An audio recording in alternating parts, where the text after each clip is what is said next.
It is the year 1942. The world is engulfed in the flames of the Second World War. The Pacific theater saw relentless and brutal confrontations between the Allied forces and the Empire of Japan.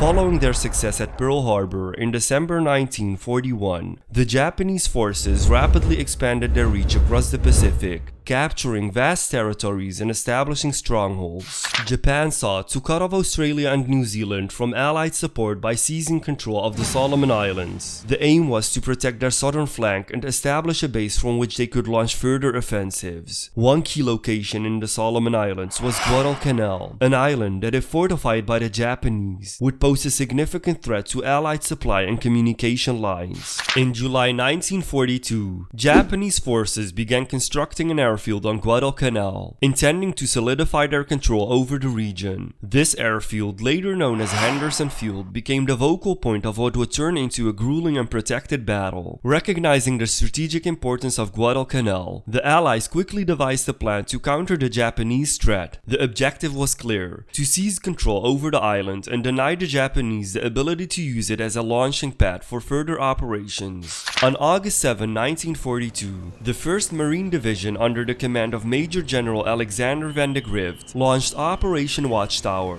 the first major Allied offensive in the Pacific. The Marines faced a daunting task. The operation marked the first large-scale amphibious landing of World War II for the Allies, and they were venturing into uncharted territory. Intelligence was scarce, and the dense jungle terrain presented numerous challenges. Despite these challenges, the initial landings on Guadalcanal and nearby Tulagi were met with minimal resistance. The Marines swiftly advanced and captured the partially completed airfield, renaming it Henderson Field, in honor of Major Lofton Henderson, a Marine pilot killed at the Battle of Midway. However, the lack of Japanese resistance during the landings was misleading. The Japanese were now regrouping and planning a counteroffensive to reclaim the airfield and drive the Allies off the islands. What followed was a brutal and relentless series of battles. The Japanese launched numerous assaults by land, sea and air in a desperate attempt to regain control of Guadalcanal. Naval battles raged in the waters surrounding the island, with both sides suffering heavy losses. The Battle of Savo Island in particular was a devastating blow to the Allies, resulting in the loss of 4 cruisers. Despite these setbacks, the US Navy managed to deliver crucial reinforcements and supplies to the beleaguered Marines on Guadalcanal. The terrain of Guadalcanal played a crucial role in the battle. The island is characterized by its dense jungle, rugged mountains, and swamps. Henderson Field, located near the north coast of the island, was the primary objective for both sides. To the south of Henderson Field lay the Lunga River, a natural barrier that provided a defensive line for the Allies.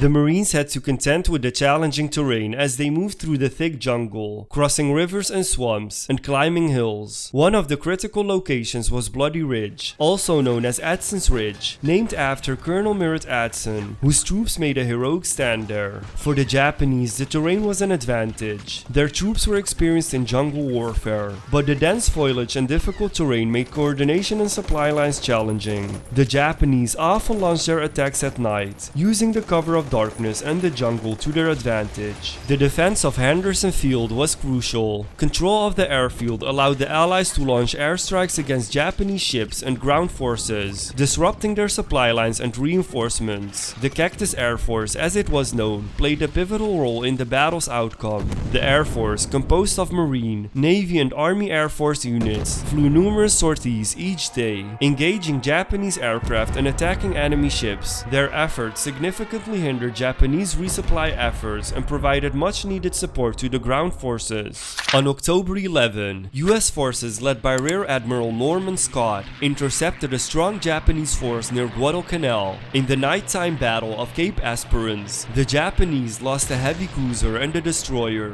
while the Americans lost the destroyer USS Duncan. This was just the beginning of more intense fighting to come. 2 weeks later, the Battle of Santa Cruz took place. As the Japanese prepared for a major ground attack on Guadalcanal, US commanders knew they had to be ready. Vice Admiral William Bull Halsey, now in charge of the US naval forces, gathered his ships into 2 carrier battle groups. The USS Enterprise, recently repaired at Pearl Harbor, sailed alongside the battleship USS South Dakota Dakota and the cruiser USS Portland. The USS Hornet was supported by the cruisers USS Northampton and USS Pensacola. Facing them was a powerful Japanese fleet led by Vice Admiral Nagumo Chuchi, which included the carriers Shukaku and Zukaku, both veterans of the Pearl Harbor attack. On October 26, the two forces clashed north of Guadalcanal. The battle was fierce, with the Hornet being sunk and the Enterprise badly damaged. Although the Japanese won a tactical victory, they suffered heavy losses too, forcing them to retreat and giving the Americans some breathing room. The final and most intense battle came with the naval battle of Guadalcanal from November 12 to 15. On November 11, the US landed more troops and supplies on the island. At the same time, a large Japanese fleet carrying 7,000 men headed towards Guadalcanal, escorted by battleships and destroyers. The Americans sent their own ships to intercept them, leading to a series of brutal battles. Although both sides suffered heavy losses, the Americans gained the upper hand. On November 13, in a fierce 24-minute battle, Rear Admiral Daniel Callaghan's forces engaged the Japanese at close range. The Japanese lost the battleship Hiei, while the US lost 2 cruisers and several destroyers. Callaghan and Rear Admiral Norman Scott were both killed in action, marking them as the only US admirals to die in a surface battle during the war. The next night, on November 14, Japanese ships tried one last time to bombard Henderson Field and land reinforcements.